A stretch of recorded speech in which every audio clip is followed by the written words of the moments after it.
All right, so we're back at the equipment pad, and what I'm going to show you how to do is clean out this filter. And first thing you're going to do is turn the pump off by opening up this lid, hitting the stop button.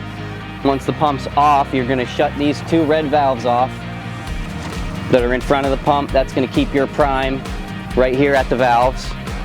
Next step you're going to do is open up this valve that's after the filter, and then open up this bleeder valve on top. And what that's going to do is release this water out of the filter, so when you go to open this, you're not going to get soaking wet. After it's drained out, you're going to take your hands, there are two tabs on either side of this, press the tabs, spin the filter ring, it'll come right off, and then you're going to just pop this off. And then to take this filter out, what I do is I put my fingers inside the little slats, thumbs on top, and pull this right out. And then you'll take this over to your hose and you'll hose it down. All right, so what I like to use to clean the filters is one of these high pressure hose nozzles. It gives you a good pressure, and it's not enough where it's going to tear the filter apart.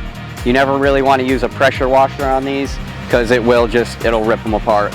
So we'll go ahead and hose this thing down, and I'll show you what a clean filter looks like.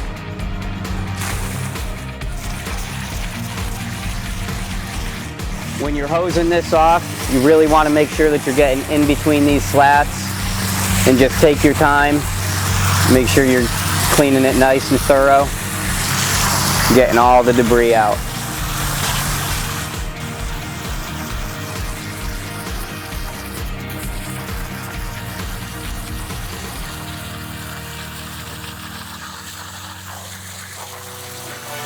So these filters will typically last you a couple seasons.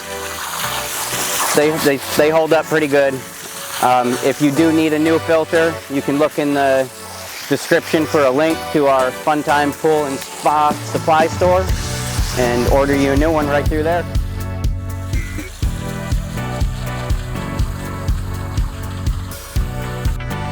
All right, so we got the filter cleaned off and ready to go back in, but we're not going to put it in just yet. The last thing that you're going to want to check on this filter is the canister and make sure that there's no debris left inside.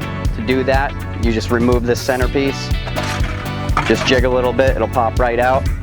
If there's any debris on this, you can rinse it off. Same with inside. You can take this drain plug out, it's right on the bottom. Black plug just screws right out, and then you can take your hose and just rinse the inside. And make sure that there's no debris that's going to get blown back to the pool once you turn the system back on. So you'll reinstall this drain plug. Again, doesn't have to be super tight, you just want to snug it in. Then you're going to reinstall your centerpiece. It only goes in one way. There's an arrow on top that tells you which orientation to put this in. Once you got that back in, grab your filter, slide that right over the top. Just snug it right down. You don't want to push it in, it should just fall into place. Then you'll take your top lid, make sure that your pressure gauge is facing towards you so you can read it. Then I seat the back of this and just push the front down, just like that. And you take your ring, put it on top, and just turn it till it clicks, and this is back put together. Alright, so we got the filter put back together, and we're going to turn the system back on, get water circulating. And to do that, first thing you're going to do is hit the start button, wait till you hear the pump kick on. Once you hear it kick on, you're going to open these two red valves back up. Wait until you see water flow out of this bottom valve, close it, and then open up this primer valve, the bleeder valve on top of the filter, and once you see water coming out, you'll close it.